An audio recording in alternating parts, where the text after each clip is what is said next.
Está escrito lá no Evangelho segundo Mateus, capítulo 6, versículo 3 e 4, Jesus falando que quando nós fôssemos dar esmola, que a nossa mão esquerda não viesse tomar conhecimento o que estivesse fazendo a nossa mão direita, de forma que nós, assim, prestemos a nossa ajuda em segredo. E assim, nosso Pai, Deus, que vê o que é feito em segredo, irá nos recompensar. Meu irmão, minha irmã, a religião dos judeus, na época de Jesus, havia se deteriorado.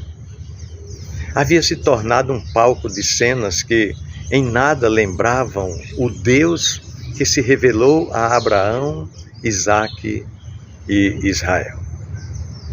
A hipocrisia, o orgulho e a exploração religiosa, caracterizavam os líderes religiosos daquela época, sobretudo os fariseus. E eles olhavam com desconfiança para Jesus. Tudo em Jesus denunciava o desvio em que estavam afundados. E por isso, as palavras duras do nosso Senhor eram quase que exclusivamente dirigidas a eles, dirigidas aos líderes religiosos. A justiça deles não era justiça. A piedade deles era apenas um jogo de luzes. Eles eram mesmo, de fato, especialistas na letra, mas eram ignorantes quanto ao espírito da letra. Eles examinavam as Sagradas Escrituras, mas recusavam-se a ir até Jesus para receberem a vida anunciada pelas Sagradas Escrituras.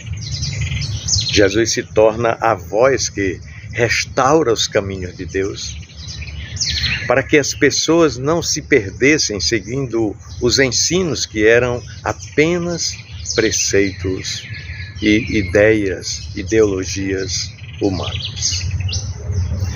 Uma das práticas daqueles ultra-religiosos, como forma de satisfazer a fome que eles tinham por grandeza e por honra, era tornar o mais público possível os seus atos de bondade. E exatamente por isso não eram de fato atos de bondade, eram sim atos de autoexaltação. Eram, na verdade, uma expressão do orgulho daqueles líderes religiosos. Jesus, então, orienta os seus discípulos e a todos que o ouvem para que escolhessem o anonimato como lugar de suas boas obras, que não pretendessem colher benefício algum dos benefícios que fizessem ao próximo. O único espectador de seus atos de bondade deveria ser o próprio Deus, que graciosamente poderia recompensá-los. Do contrário, o que teriam seria apenas o louvor dos homens e nada mais. Jesus não estava ensinando como beneficiar-se, mas ensinando que a única bondade aceita por Deus é aquela que brota do amor, que está disponível servir sem interesses ou sem vaidade. 2000 anos depois, as palavras de Jesus ecoam e merecem a nossa total atenção.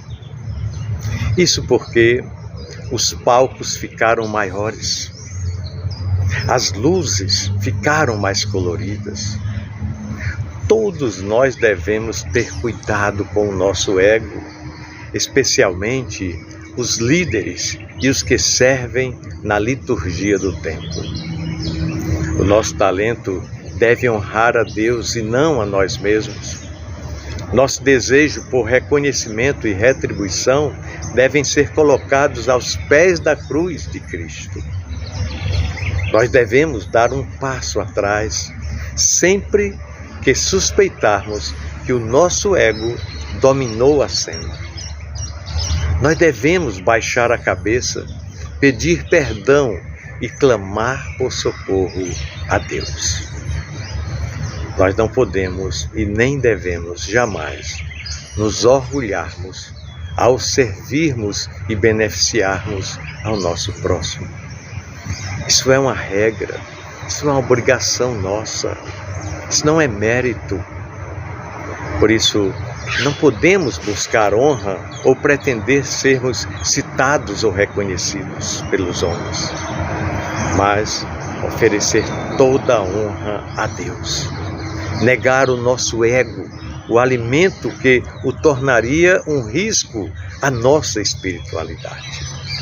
E se algum mérito nos for atribuído, se algum aplauso nos for dirigido, se por alguma razão vozes de gratidão e louvor nos forem dirigidas, nós precisamos parar, ponderar e nos lembrar de não nos alimentarmos delas.